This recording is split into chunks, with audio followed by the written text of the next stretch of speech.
జిల్లా కేంద్రంలోని ఎమ్మెల్సీ జీవన్ రెడ్డి నివాసంలో నిజామాబాద్ ఎంపీ అభ్యర్థి జీవన్ రెడ్డి ఆధ్వర్యంలో కాంగ్రెస్ పార్టీలో 7 బీఆర్ఎస్ కౌన్సిలర్లు చేరారు. ఈ సందర్భంగా జీవన్ రెడ్డి మాట్లాడుతూ uniform civil code NRC 370 article పై తమ పార్టీ విధానమే తన విధానమని అన్నారు. మోడీ అభిప్రాయాన్ని అరవింద్ వ్యక్తపరుస్తున్నాడని, అరవింద్కు అభివృద్ధిపై మాట్లాడడం చేత కాదని, మోడీ అభిప్రాయాన్ని వ్యక్తపరచడానికి అరవింద్ ఎవరని ఆయన సూటిగా ప్రశ్నించారు. మోడీ అధికారంలోకి వస్తే రిజర్వేషన్ రద్దు చేసే ప్రమాదం ఉందని జీవన్ రెడ్డి నొక్కి చెప్పారు.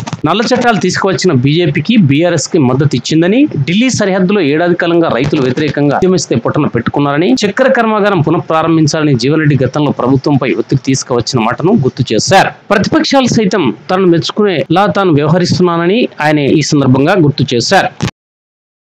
రాబోయే పార్లమెంట్ ఎన్నికలను పురస్కరించుకొని నిజామాబాద్ పార్లమెంట్ నియోజకవర్గం నుండి కాంగ్రెస్ పార్టీ అభ్యర్థిగా పోటీ చేస్తున్న తరుణంలో జగిత్యాల పట్టణ మున్సిపాలిటీకి చెందినటువంటి మా మిత్రులు, సోదరులు, ఆడబిడ్డలు, ముఖ్యంగా ఏదైతుందో ఈ జగిత్యాల ప్రాంత అభివృద్ధి కొరకు ఇంతవరకు చేపట్టేటువంటి కార్యక్రమాలకు తోడు భవిష్యత్తులో కూడా ఏదైతుందో మరి నాకు తోడు నిలవాలి, అండగా ఉండాలి అనేటువంటి ఒక భావనతోని మరి ఈరోజు కాంగ్రెస్ పార్టీలో చేరడానికి ముందుకు వచ్చినటువంటి అడవాల జ్యోతి గారు ఏదైతుందో మున్సిపల్ చైర్మన్గా ఎంపిక కాబడిన తరుణంలో వారికి సహకరించినటువంటి ఒక కౌన్సిల్ అందరూ కూడా సిరికొండ పద్మయ్య కానివ్వండి కాక, లావణ్య కానివ్వండి కాక, రజని కానివ్వండి, రేణుక కానివ్వండి, భారతి కానివ్వండి, మా అల్లె సాగర్ కానివ్వండి, అంటే వాస్తవంగా చెప్పంటూ నేను ఇలా రాజకీయాలకు అతీతంగా స్థానికుడు అనేటువంటి ఒక భావనతోని భవిష్యత్తులో ఈ ప్రాంత అభివృద్ధికి దోహదపడతాడనేటువంటి ఒక ఆలోచనతో మరి అందరూ ముందుకొచ్చి వీళ్ళ కాంగ్రెస్ పార్టీలో చేరిన సందర్భంగా వారిని, వారి మిత్రులను, సహచరులను అందరినీ కూడా హృదయపూర్వకంగా కాంగ్రెస్ పార్టీలోకి ఆహ్వానిస్తూ ఇవాళ నా రాజకీయ భవిష్యత్తు ఇంతవరకు ఏదైతుందో సరే నా స్వయం కృషితో నేను ఈ స్థాయికి వచ్చినాను.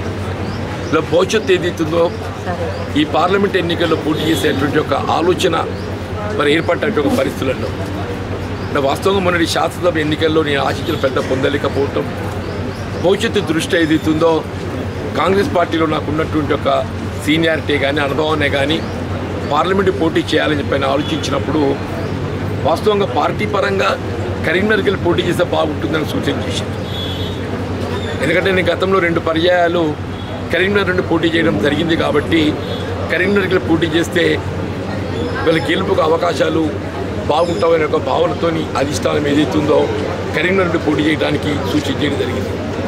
నేను వాస్తవంగానే ఆనాడు కరీంనగర్ పార్లమెంట్ అభ్యర్థిగా పోటీ చేసినట్టు పరిస్థితులలో ఆనాడు జగిత్యాలే కానీ, కోరుట్లో కానీ కరీంనగర్ పార్లమెంటు నియోజకవర్గంలో అంతర్భాగం 2009లో ఎప్పుడైతే నియోజకవర్గాల పునర్విభజన చేయడం జరిగిందో అప్పుడు జగిత్యాల, కోరుట్ల ఈ 2 కూడా ఏదైతుందో నిజామాబాద్ పార్లమెంట్ నియోజకవర్గంలో చేర్చింది.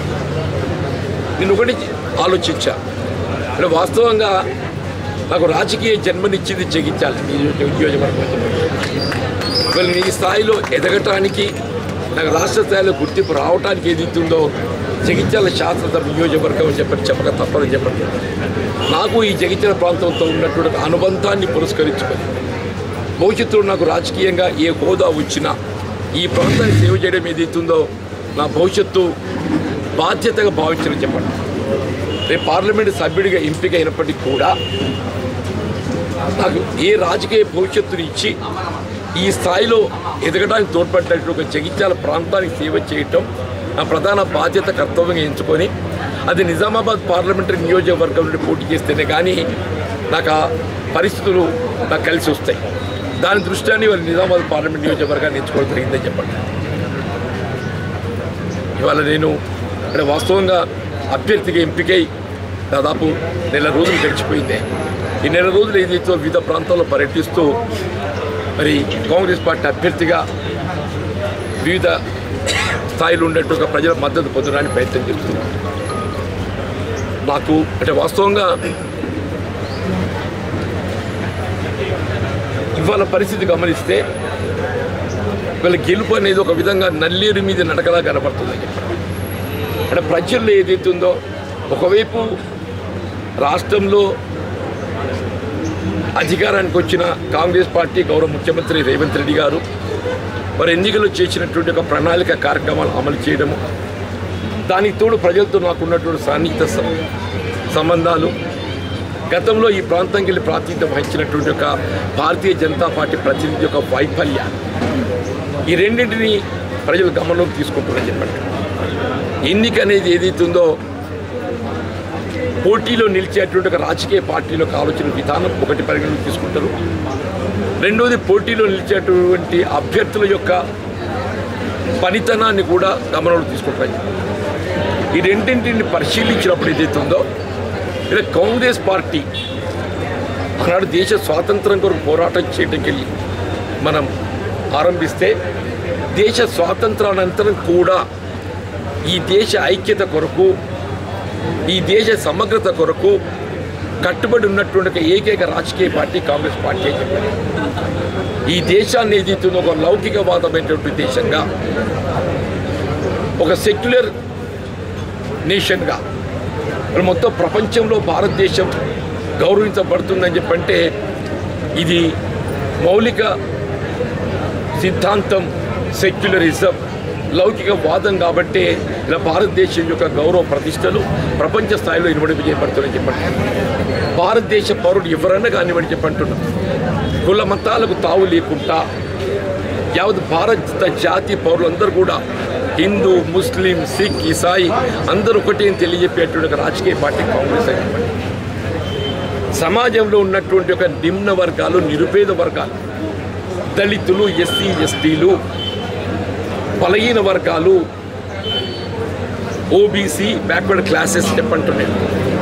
వాళ్ళ సంక్షేమం ఏదైతుందో ప్రధానంగా ఎంచుకొని కాంగ్రెస్ పార్టీ ముందుకు పోతుంది.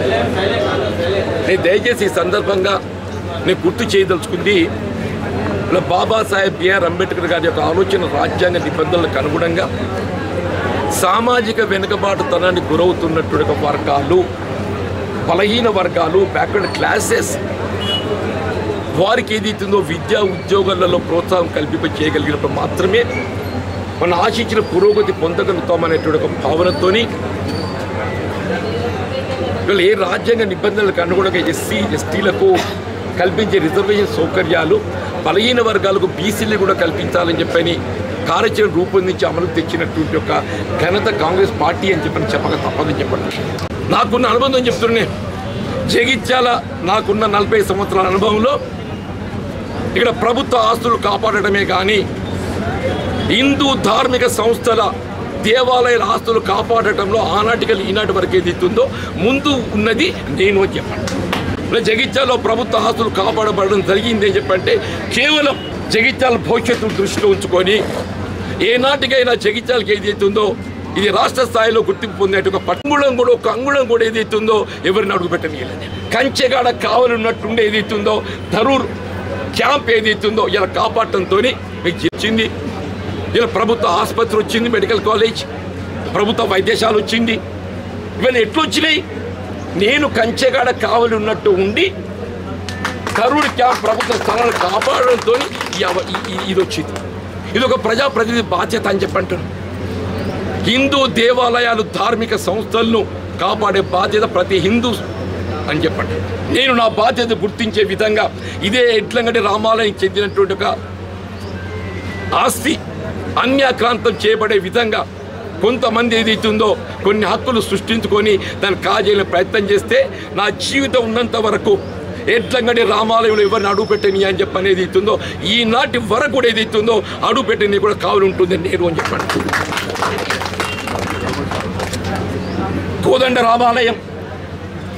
రామాలయం ఇలా త్రేతాయుగంలో అందరికి ఆదర్శమూర్తి ఎవరు అని చెప్పంటే శ్రీరామచంద్ర ప్రభు అని చెప్పంటారు. అటువంటి కోదండ రామాలయం స్థలాన్ని అన్యాక్రాంతం చేయబడే విధంగా కొన్ని హక్కులు సృష్టించుకొని భూ కబ్జాదారులు ప్రయత్నం చేస్తే 2018 ఎన్నికలు ఓడిపోయినాయి. 18 ఎన్నికలు ఓడిపోయినాయి. మిత్రుడు సంజయ్ గారు ఏదైతుందో ఎమ్మెల్యే గెలిచింది. 2019 ఎన్నికల్లో మిత్రుడు అరవింద్ గారు, ధర్మపురి అరవింద్ గారు ఏదైతుందో భారతీయ జనతా పార్టీ ప్రాతినిధ్యం వహిస్తూ ఎంపీ గెలిచింది. 2020లో చెప్పంటూ నేను ఎప్పుడైతే కోదండ రామాలయం స్థలం అన్యాక్రాంతం చేయబడేది భూ కబ్జాకు ప్రయత్నం చేస్తుంటే neither of the MLA Nar MP ఎవరు రెస్పాండ్ కాదని చెప్పి అంటున్నా. నేనేదైతుందో నా బాధ్యతగా వీళ్ళ కోదండ రామాలయం ఆస్తులు కాపాడబడే విధంగా ఏదైతుందో ఆనాడు జిల్లా కలెక్టర్ గారికి ఎస్పీ గారికి నివేదికలు ఇచ్చి న్యాయ పోరాటం చేయడంతో పాటుగా జై శ్రీరామ్ జై హనుమాన్ అని చెప్పని ఆ ఆస్తిని కాపాడింది ఏదైతుందో నేను అని చెప్పంటున్నాను. ఒక్క నిమిషం. ఎంపీ ధర్మపురి అరవింద్ మొన్న పెంబర్ల కోనాపూర్లో కాంగ్రెస్ పార్టీ కేంద్రంలో అధికారంలోకి వస్తే 370 ఆర్టికల్ తిరిగి తెస్తామంటున్నారు. దీనిపై జీవన్ రెడ్డి గారు ఏం చెప్తారు? అలాగే సిఐఏ మీద జీవన్ రెడ్డి స్టాండ్ ఏంటి అని అడిగారు. అచ్చా, అరవింద్ గారు ఒక నిమిషం. ఇప్పుడు అరవింద్ గారు ఏ పార్టీకి ప్రాతినిధ్యం వహిస్తుండు? భారతీయ జనతా పార్టీ జాతీయ స్థాయిలో ఏ విధానం ఉంటే ఆ విధానాన్ని అరవింద్ గారు ఏదైతుందో అమలు చేస్తారు. అది ఏ విధానం అని కానీ చెప్పంటున్నా. నరేంద్ర మోడీ గారి యొక్క ఆలోచన విధానానికి అనుగుణంగా, అమిత్ షా గారి ఆలోచన విధానానికి అనుగుణంగా ఇలా ధర్మపురి అరవింద్ గారి యొక్క ఆలోచన విధానం ఉంటుంది. నేను ఇవాళ ఒక జాతీయ పార్టీ కాంగ్రెస్ పార్టీకి ప్రాతినిధ్యం వహిస్తున్నానే. మల్లికార్జున ఖర్గే గారు మా జాతీయ అధ్యక్షుడు అని చెప్పంటున్నా. మా నాయకుడు రాహుల్ గాంధీ గారు అని చెప్పంటున్నా. జాతీయ స్థాయిలో ఏ అంశమే కానీ మా అధినాయకత్వం యొక్క ఆలోచన విధానానికి అనుగుణంగా వారి ఆలోచన ఏది ఉంటే దాన్ని నా ఆలోచన. ఆయన అరవిందే కానీ నేనే కానీ చెప్పంటున్నా. ఆయన వ్యక్తిగతం ఉంటే నిజామాబాద్ పార్లమెంట్ నియోజకవర్గానికి వ్యక్తిగతం ఉండాలి. అధికారం గురించి మాట్లాడమని చెప్పాను. అభివృద్ధి గురించి మాట్లాడు చేత కాదు. కానీ మోడీ గారి ఆలోచన విధానం ఈయనెవడే చెప్పడానికి? ఆయన చెప్పే ఆలోచన విధానం ఎవరిది? మోడీ గారి ఆలోచన విధానం అని చెప్పి అంటున్నా. మోడీ గారి ఆలోచన విధానం అందరికీ కనబడే మత విద్వేషాలు తెచ్చగొట్టాలని చెప్పని నువ్వు అదే చెప్తున్నావు. కాంగ్రెస్ పార్టీ ఏదైతుందో మత సామరస్యం, శాంతి సౌభాగ్యం, సమాజంలో ఉన్నట్టుగా అన్ని వర్గాల హిందూ, ముస్లిం, సిక్, ఈసాయి అందరం అన్నదమ్ములా కలిసి ఉండడం కాంగ్రెస్ పార్టీ యొక్క బాధ్యత, కాంగ్రెస్ పార్టీ యొక్క విధానం అని చెప్పంటారు.